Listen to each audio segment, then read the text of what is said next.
McGraw-Hill Professional presents The Bully-Proof Workplace: Essential Strategies, Tips, and Scripts for Dealing with the Office Sociopath. Written by Peter J. Dean, M.S., Ph.D., and Molly D. Shepard, M.S., MSM. Narrated by Fred Filbrich. Prologue. Knowing what's right doesn't mean much unless you do what's right. Theodore Roosevelt. Our decision to write this book began with the nightly news. It was November 2013, and Keith Olbermann was breaking the Bullygate story about the National Football League, NFL team, the Miami Dolphins. On an almost daily basis, Richie Incognito and two other fellow offensive linemen, John Jerry and Mike Pouncey, taunted Jonathan Martin, calling him names and using racist epithets, as well as derogatory and homophobic language. They made jokes about slavery and obscene statements about his sister, and they touched him improperly. The sociopathic bullying got so bad that Incognito even left threatening phone messages on Martin's phone. "Hey, what's up, you half," racial slur, piece of, expletive. "I saw you on Twitter. You have been training for 10 weeks. I want to, expletive, in your expletive mouth. I'm going to slap your expletive mouth. I'm going to slap your real mother across the face." Laughter. Expletive, you. "You're still a rookie. I'll kill you."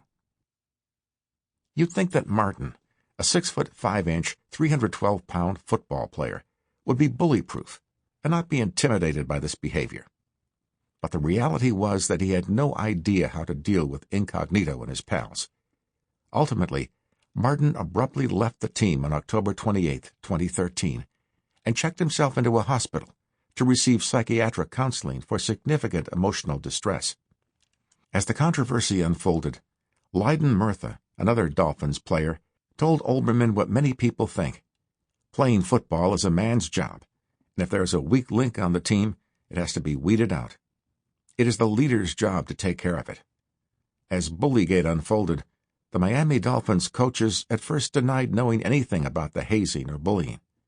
Eventually, though, Incognito was suspended, and the offensive line coach, Jim Turner, who allegedly had directed Incognito to toughen Martin up, was let go.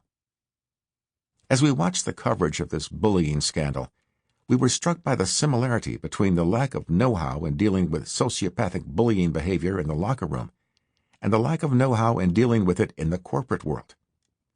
Like many people who are bullied, Martin had no idea how to handle it, nor did anyone else, from his teammates and his coaches to the front office.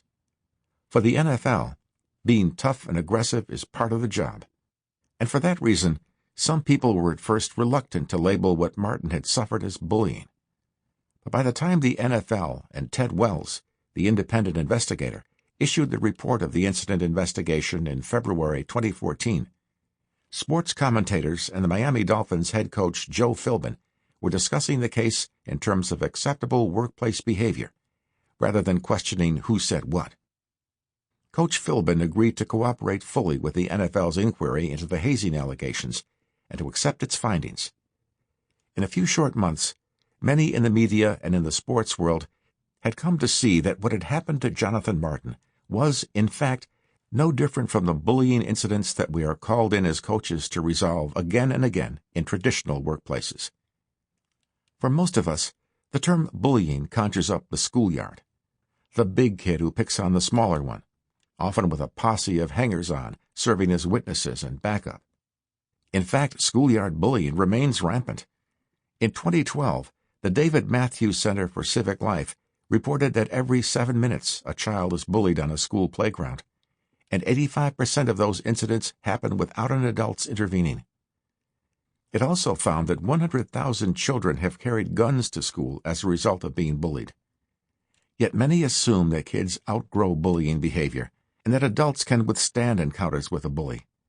But as Jonathan Martin's story shows, nothing could be further from the truth. So what does it mean to be bullied by the office sociopath? According to the U.S. Department of Health and Human Services, bullying is defined by 3 elements. 1. There is an imbalance of power in which the bully uses his Sample complete. Ready to continue?